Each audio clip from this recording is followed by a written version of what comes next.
సూరజ్ నా కొడుకు అంటూ ఆఖరి నిమిషంలో నిజాన్ని బయటపెట్టిన మాలినికి ఊహించని షాక్ ఇచ్చిన జోష్న. అసలు మాలినికి జోష్న ఏం షాక్ ఇవ్వబోతుంది, ఏం జరగబోతుందో తెలుసుకోవాలి అనుకుంటే వీడియోని చివరి వరకు స్కిప్ చేయకుండా చూసేయండి. అలాగే వీడియో కనుక నచ్చితే తప్పకుండా లైక్ చేయండి. మీరిచ్చే చిన్న లైక్ మన ఛానల్కి ఎంతో సపోర్ట్నిస్తుంది. ఇక జోష్న అయితే చెప్తూ ఉంటుంది, ఇప్పుడు పెళ్ళి మాత్రమే దశరథ కూతురులా చేసుకుంటున్నాను, తర్వాత బ్రతికేది మాత్రం దాసు కూతురు కానీ అంటూ అనంగానే అప్పుడే ఆ మాటలకి దాసు అయితే సంతోషపడతాడు. నీ ఇష్టమమ్మా, నువ్వు ఎలా చెయ్యాలి అనుకుంటే అలా చెయ్యి, నీకు నేనేమీ అడ్డు చెప్పను అంటూ దాసు అంటూ ఉండంగా అప్పుడే పారిజాతం అయితే చెప్తూ ఉంటుంది, ఒసే నువ్వు గనక నిజాన్ని బయట పెడితే జీవితాలే తలకిందులైపోతాయి, దయచేసి నువ్వు నిజాన్ని మాత్రం బయట పెట్టడానికి వీల్లేదు అంటూ అనంగానే లేదు గ్రాని, మనం చేసిన పాపాలకి ఎన్నో జీవితాలు తగలబడిపోతున్నాయి. మనం చేసిన పాపం కడుక్కోవాలి అంటే కొంచెమన్నా ప్రాయశ్చిత్తం చేసుకోవాలి కదా. ఎప్పుడూ కూడా అదేది చెయ్యకుండా మనమే స్వార్థంగా బ్రతకాలి అంటే ఆ దేవుడు కూడా చూస్తూ ఊరుకోడు, తగిన శిక్ష వేస్తాడు. అందుకని నిజాన్ని బయట పెట్టాలి అనుకుంటున్నాను. ఇన్ని రోజులు చేసిన పాపాలు చాలు, ఇక మీదట వాటికి పులి స్టాప్ పెట్టబోతున్నాను అంటూ జోష్న అయితే అంటూ ఉంటుంది. లేదు జోష్న, ఒక్కసారి నా మాట విను అంటూ పారిజాతం చెప్తూ ఉంటుంది. ఇంతలో దీప అయితే కార్తిక్ని తీసుకుని వస్తుంది. నిజమే జోష్న, నువ్వు గనక నిజాన్ని బయట పెడితే పారుని తాత ఎట్టి పరిస్థితిలో కూడా బ్రతకనివ్వడు. నువ్వు నిజాన్ని బయట పెడితే వచ్చే లాభం కన్నా నష్టమే ఎక్కువ జరుగుతుంది. ఇన్ని రోజులు నువ్వు సుమిత్ర అత్తయ్య దశరథ మామయ్యల కన్న కూతురుగా బ్రతికావు, ఇప్పుడు కూడా నువ్వు అలాగే ఉండాలి అంటూ కార్తీక్ అయితే చెప్తూ ఉంటాడు. అవును జోష్న, నేను కోరుకునేది కూడా అదే, మా అమ్మ నాన్న సంతోషంగా ఉండాలనే కోరుకుంటాను తప్ప ఈ ఆస్తిపాస్తులు నా సొంతం అవ్వాలని, నేను దశరథ సుమిత్ర కన్న కూతుర్లుగా గొప్ప స్థాయిలో ఉండాలని ఎప్పుడూ కోరుకోలేదు అంటూ దీప్ అయితే చెప్తూ ఉంటుంది. ఇప్పుడు నువ్వు పెళ్ళైన తర్వాత నిజాన్ని బయట పెడితే ఒకవైపు సూరజ్ కూడా నీకు దూరం అయ్యే అవకాశం ఉంటుంది, మరొక వైపు అమ్మ కూడా ఈ విషయాన్ని తట్టుకోలేదు, దయచేసి నువ్వు ఆలోచించు అంటూ ఇక దీప చెప్పంగానే ఇంతలో దాసు అయితే చెప్తూ ఉంటాడు. లేదు, నా కూతుర్లో వచ్చిన మార్పు చూస్తూ ఉంటే నాకు చాలా సంతోషంగా ఉంది. ఇన్ని సంవత్సరాలు నేను ఏదైతే కోరుకున్నానో నా కూతుర్లో మార్పు అదే విధంగా వచ్చింది. ఆ దేవుడి దయ నా కూతురు మీద కలిగింది, అందుకనే నా కూతురు మనసు మార్చాడు. ఇప్పుడు కడిగిన ముత్యంలా నా కూతురు నాకు కనిపిస్తుంది అంటూ ఇక దాసు కూడా చెప్పి మురిసిపోతూ ఉంటాడు. అది కాదు, నా మాట వినరా, దానికి చెప్పరా, అది గనక నిజాన్ని బయట పెడితే మరుక్షణమే నన్ను చంపేస్తారు, ఇంత ద్రోహం చేసిన నన్ను బ్రతకనిస్తారా అంటూ ఇక అడుగుతూ ఉంటుంది పారిజాతమైతే. నువ్వు కంగారు పడకమ్మా, నిన్ను ఎవ్వరూ ఏమీ చెయ్యరు, అవసరమైతే సుమన్నారాయణ గారు కాళ్ళు పట్టుకునైనా నేను నిన్ను కాపాడుకుంటాను అంటూ దాసు చెప్తూ ఉంటాడు. అవును గ్రాని, నువ్వు భయపడవలసిన అవసరం లేదు, అవసరమైతే నీ ప్రాణానికి నా ప్రాణం అడ్డు వేస్తాను. నేను సంతోషంగా ఉండాలని, నేను మహారాణిలా పెరగాలని నా కోసం నువ్వు స్వార్థంగా ఈ పని చేశావు, అలాంటి నీకు ఏదైనా హాని జరగనిస్తానా? ఎట్టి పరిస్థితిలో కూడా నీ ప్రాణానికి ఎలాంటి ముప్పు రాదు, అది నేను హామీ ఇస్తున్నాను అంటూ అనంగానే ఒసే పిచ్చిదానా, నిజం బయటపడితే వాళ్ళు నిన్ను మాత్రం ఎందుకు బ్రతకనిస్తారే, దయచేసి నా మాట వినవే అంటూ అనంగానే ఇక వినేదేమీ లేదు గ్రాని, నేను నిర్ణయించేసుకున్నాను, ఈ రోజుతో చావో రేవో తేలిపోవలసిందే. సూరజ్తో నా పెళ్లి జరిగిన వెంటనే నిజాన్ని బయట పెడతాను, తర్వాత సూరజ్ అర్థం చేసుకుంటాడనే అనుకుంటున్నాను, ఎందుకంటే సూరజ్ నన్ను ప్రేమించాడు కాబట్టి అంటూ ఇక జోష్న అయితే చెప్పి కిందకి వస్తుంది. ఇంతలో కిందకి వచ్చిన జోష్నని చూసి సిమన్నారాయణ అయితే మురిసిపోతూ ఉంటాడు.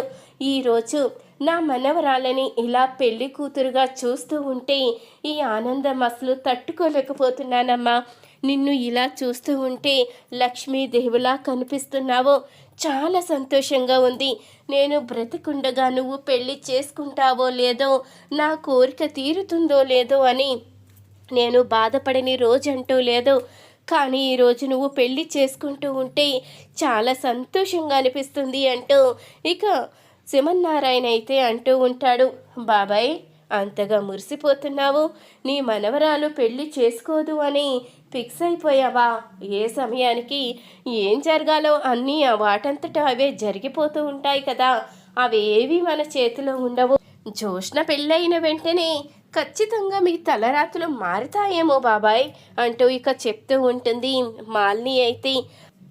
ఇక మాలిని అయితే అలా చెప్తూనే తనలో తాను సంతోషపడిపోతూ ఉంటుంది.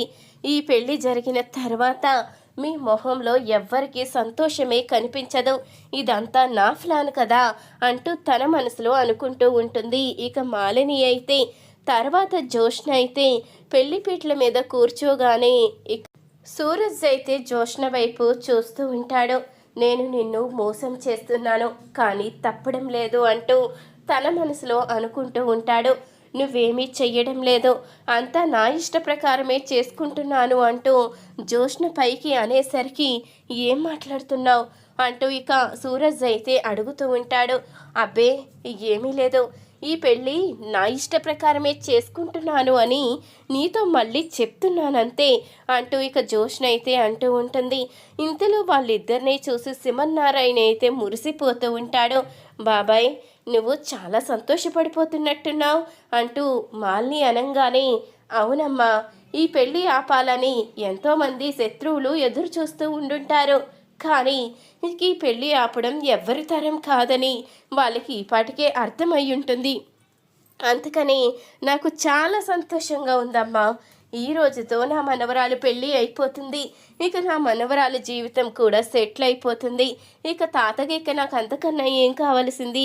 నాకు రేపో మాపో ఏ మనవడో పుడతాడో, వాణ్ణి చూసుకుంటూ సంతోషంగా గడిపేస్తాను.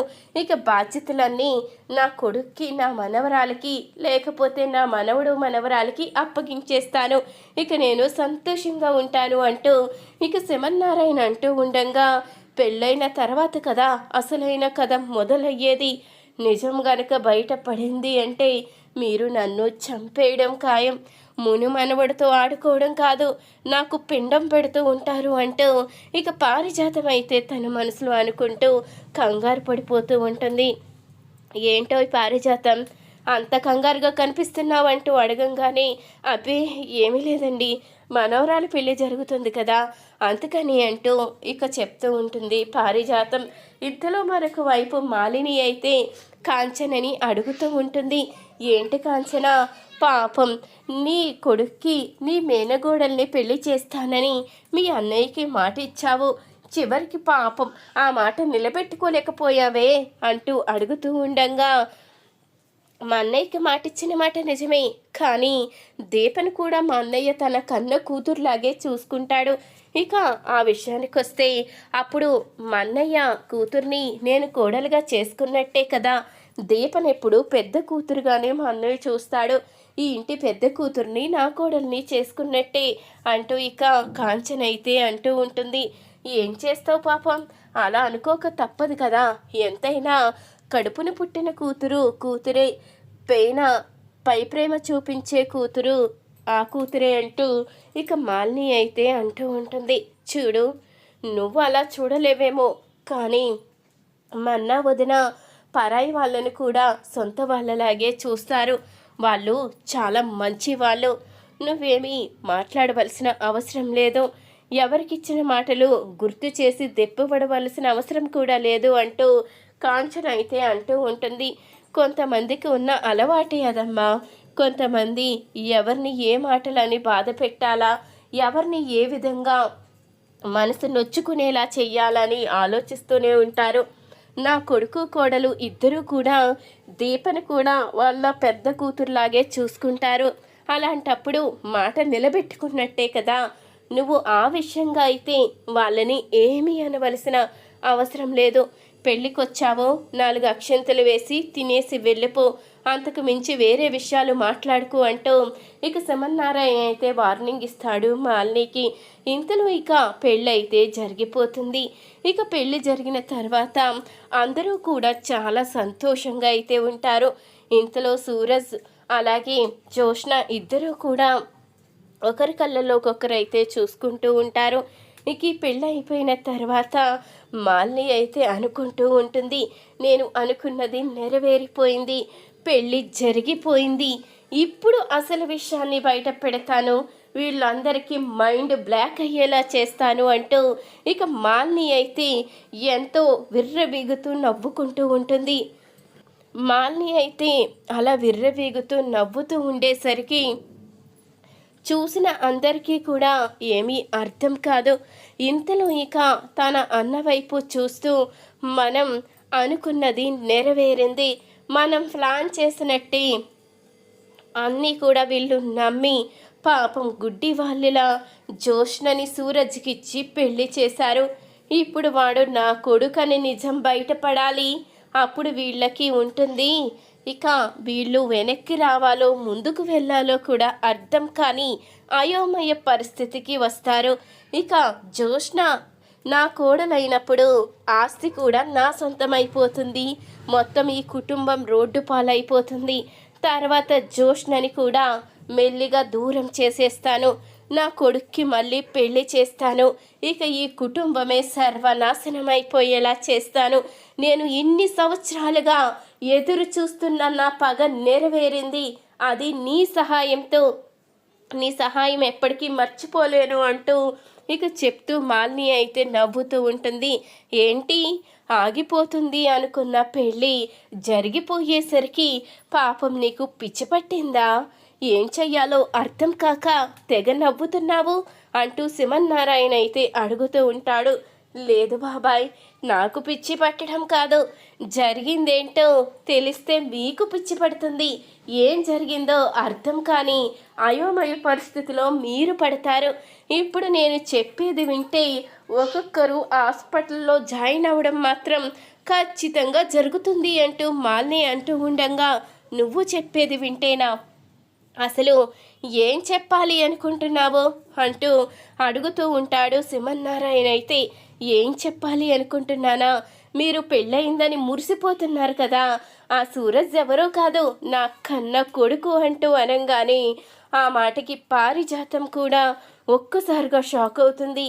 ఏంటి మాలిని నువ్వు చెప్పేది, సూరజ్ నీ కన్న కొడుక అంటూ పారిజాతం అయితే అడిగేసరికి, అవును, మీ అందరికీ తెలియని నిజం ఇదే, వాడు నా కన్న కొడుకు అంటూ అనగానే అప్పుడే అందరూ కూడా షాక్ అవుతారు. ఏంటి నువ్వు మాట్లాడేది అంటూ అందరూ కూడా మాలినిని నిలదీస్తారు. ఇది మాత్రం నిజం అంటూ అనగానే అప్పుడే శివన్నారాయణ అయితే సూరజ్ని అడుగుతూ ఉంటాడు. ఏంటి సూరజ్, ఇదంతా నిజమేనా, నువ్వు మాలిని కన్న కొడుకువా, నిజం చెప్పు, నువ్వు అనాథనని చెప్పావు, నీకు ఎవ్వరూ లేరని చెప్పాము, నా మనవరాల్ని ప్రాణంగా ప్రేమిస్తున్నాను అన్నావు. ఈ మాలిని మాటలు వింటూ ఉంటే, నువ్వు ఏమీ మాట్లాడకుండా మౌనంగా ఉంటే నేనేమనుకోవాలి, ఆ మాలినికి చెప్పు, నీకు పిచ్చి పట్టిందా, పిచ్చి హాస్పిటల్లో జాయిన్ అవ్వని చెప్పు, నిజం చెప్పు సూరజ్ అంటూ ఇక శివన్నారాయణ అయితే నిలదీస్తూ ఉంటాడు. ఇంతలో కార్తిక్ కూడా అడుగుతూ ఉంటాడు. నిజం చెప్పు బ్రో, నువ్వు నిజంగా మాలిని కొడుకువా, నిజం చెప్పు, ఇంతమంది అడుగుతూ ఉంటే నువ్వెందుకు నిజం చెప్పడం లేదు అంటూ కార్తీక్ అయితే అనగానే అప్పుడే దీప కూడా అడుగుతూ ఉంటుంది. నన్ను నోరారా వదిన అని పిలిచాము, వదిన అంటే అమ్మతో సమానం, నేను నిన్ను ఒక బిడ్డగా అడుగుతున్నాను, నిజం చెప్పు సూరజ్, నువ్వు నిజంగానే మాలిని గారి కొడుకువా అంటూ అడగంగానే అప్పుడే సూరజ్ అయితే అవును, ఇదంతా నిజమే, నేను మాలిని కొడుకునే అంటూ సూరజ్ అనంగానే ఆ మాటకి ఇక కాంచన అందరూ కూడా షాక్ అయి చూస్తూ ఉంటారు. అప్పుడే ఇక మాలిని అయితే ఏంటి మేనగుడలా, ఏదో చెప్పావు కదా నన్ను బయటికి పొమ్మని, అలా ఇలా ఏవేవో మాట్లాడావు కదా, పాపం చివరికి నువ్వు నా కొడుకునే పెళ్లి చేసుకున్నావు, పెళ్ళవుతే ఆస్తి మొత్తం కన్న కూతురికి వెళ్ళిపోతుందని వాళ్ళు పాపం వీలునామా కూడా రాశారు కదా, చచ్చినట్టు ఆస్తి మొత్తం ఇప్పుడు నీకే వస్తుంది. నువ్వు నా కోడలివి కాబట్టి, వాళ్ళకి ఎలాంటి సంబంధం లేదు కాబట్టి నీ పేరున వచ్చే ఆస్తి మొత్తం నా కొడుకుదే అవుతుంది. ఇక ఈ కుటుంబం మొత్తం రోడ్డు పాలు అయిపోయినట్టే, ఇక ఈ కుటుంబానికి ఎలాంటి దిక్కు లేనట్టే అంటూ మాలిని అయితే అంటూ ఉండగా, అత్త నువ్వు చాలా పొరపాటు పడుతున్నావు. నువ్వు ఏదో చేసేస్తాను, ఏదో ఉద్ధరిస్తాను అని చాలా విర్రవేగుతున్నావు. నువ్వు ఏదో సాధించాను, నన్ను మోసం చేశాను, ఈ కుటుంబాన్ని రోడ్డు పాలు చెయ్యొచ్చు అని విర్రవీగి మురిసిపోతున్నావు. నీకు తెలియని అసలు విషయం ఒకటి చెప్పనా? నువ్వు అనుకుంటున్నట్టు నేను నిజ నిజాలు తెలియకుండా మోసపోయి ఈ పెళ్లి చేసుకోలేదు. నేను అన్ని నిజాలు తెలిసే పెళ్లి చేసుకున్నాను. ఇప్పుడు నేను చెప్పేది వింటే వీళ్ళకి హార్ట్ అటాక్ రావడం కాదు, నువ్వే గుండాగి చస్తావేమో అంటూ జోష్న అనంగానే, అవునా మేనకోడలా, ఏంటది చెప్పు, నీ నోటంట ఏం రావాలో కూడా అది కూడా బయటికి వస్తే విని తరిస్తాను. పాపం పెళ్ళైన వెంటనే ఇలా తెలిసేసరికి నీకు మతి స్థిమితం పని చేయటం లేనట్టుంది, ఏదేదో మాట్లాడుతున్నావు అంటూ ఇక మాలిని అనంగానే, అమ్మ జోష్న ఆ మాలిని మాటలు పట్టించుకోకమ్మా, నిజంగానే మనం మోసపోయాము. అసలు సూరజ్ ఎంత మోసం చేస్తాడని అస్సలు అనుకోలేదమ్మా. నీ జీవితాన్ని నేను ఆ సూరజ్తో కలిపి నాశనం చెయ్యలేను. ఈ పెళ్ళి వద్దమ్మా, నీకు వాడికి విడాకులు ఇప్పించేస్తాను అంటూ ఇక శ్రీమన్నారాయణ అయితే అంటూ ఉండగా, లేదు తాత, నువ్వు బాధపడవలసిన అవసరమే లేదు. నాకు అన్ని నిజాలు తెలిసే నేను ఈ పెళ్లి చేసుకున్నాను. మనల్ని మోసం చేశామని ఈవిడనుకుంటున్నారు, కానీ అసలు విషయం తెలిసే నేను ఆ ఇంటి కోడలనయ్యానని ఆవిడికి తెలియదు కదా. ఏంటత్తా, సూరజ్ని కన్న కొడుకని తెలియకుండానే నేను పెళ్లి చేసుకున్నాను అనుకున్నావా? నీకు అసలు విషయం చెప్పనా? నువ్వు అనుకుంటున్నావు కదా ఆ ఇంటి వారసురాలికి పెళ్ళైన వెంటనే ఆస్తి వెళ్ళిపోతుంది అని నువ్వు మురిసిపోతున్నావు. ఆస్తి నీ సొంతం అయిపోతుందని అనుకుంటున్నావు కదా, అదేది జరగదు అంటూ జోష్న అనంగానే, ఏం మాట్లాడుతున్నావు జోష్న? నేను నిజంగానే మాలిని కొడుకుని. నువ్వు పొరపాటు పడుతున్నట్టున్నావు. కానీ నేను నిన్ను ప్రేమించిన మాట నిజమే. నేను ముందు నాటకం ఆడడానికే వచ్చాను, కానీ నిన్ను నిజంగానే ప్రేమించాను అంటూ సూరజ్ అయితే అంటూ ఉండగా, ఆ విషయం నాకు తెలుసు సూరజ్, ఆ విషయం తెలుసుకున్న తర్వాతే నేను నిన్ను ప్రేమించాను అంటూ జోష్న అయితే చెప్తూ ఉంటుంది. కానీ మీకు ఎవ్వరికీ తెలియని ఒక్క విషయం ఈరోజు బయట పెట్టబోతున్నాను. మా మేనత్తకి షాక్ ఇవ్వబోతున్నాను అంటూ జోష్న అయితే, అత్త, సూరజ్ని కన్న కొడుకని నాకు ఎప్పుడో తెలుసు. నేను మీ ఇంటికి వచ్చినప్పుడే సూరజ్ నువ్వు కలుసున్న ఫోటో చూశాను. అప్పుడు అర్థమైంది నువ్వే కావాలని నాటకం ఆడడానికి పంపించావు అని. కానీ నువ్వు ఆస్తి వచ్చేస్తుందని విర్రవెగుతున్నావు కదా. నువ్వు అనుకుంటున్నట్టు నేను ఈ ఇంటి వారసురాల్ని కాదు. శ్రీమన్నారాయణ గారు అసలైన మనవరాలు దీప. ఈ ఇంటి వారసురాలికి ఆస్తి చెందుతుంది అంటే అప్పుడు ఎవరికొస్తుంది? దీపకే కదా. పాపం నువ్వు ఏ ప్లాన్స్ వేసుకున్నావో అవన్నీ రివర్స్ అయిపోయాయి. నేను అన్నీ ముందే తెలుసుకున్నాను, అందుకని వీలునామా ఎప్పుడో మార్పించాను. ఆస్తి మొత్తం ఇప్పుడు దీపా కార్తిక్ బావల పేరునే ఉంది, నా పేరున ఒక్క రూపాయి కూడా లేదు. నువ్వు అనుకుంటున్నట్టు ఇప్పుడు ఈ కుటుంబం కూడా రోడ్డు పాలవదు. నువ్వే నన్ను నీ కోడలుగా తీసుకువెళ్ళాలి, నన్ను ఆట పట్టించాలి, నన్ను బాధ పెట్టి ఈ కుటుంబాన్ని సాధించాలి అని నువ్వు నన్ను నీ కోడలుగా చేసుకున్నావు. కానీ నీ కోడలుగా నీ ఇంట్లో అడుగుపెట్టి నీకే బుద్ధొచ్చేలా చెయ్యడానికి నా కుటుంబాన్ని ఇన్ని రోజులు నన్ను కన్న కూతురుగా ప్రేమగా చూసుకున్న ఈ కుటుంబాన్ని కాపాడుకోవడం కోసం మాత్రమే నేను సూరజ్ని పెళ్లి చేసుకున్నాను. అన్ని విషయాలు తెలిసే నేను పెళ్లి చేసుకున్నానత్త. నీ కోడలుగా ఇంట్లో అడుగుపెట్టి నీకు ఖచ్చితంగా బుద్ధొచ్చేలా చేస్తాను. ఈ జోష్న గురించి నీకు ఇంకా పూర్తిగా తెలియదు. ఈ జోష్న అంటే ఏంటో నీకు తెలిసేలా చేస్తాను. ఈ కుటుంబాన్ని కాపాడుకుంటాను. నేను ఈ ఇంటి వారసురాల్ని కాదు, దీపే అసలైన వారసురాలు అంటూ ఇక నిజాన్ని బయట పెట్టేసి మాలినికి దిమ్మ తిరిగే షాక్ ఇస్తుంది జోష్న. ఈ వీడియో గనుక నచ్చితే తప్పకుండా లైక్ చేయండి.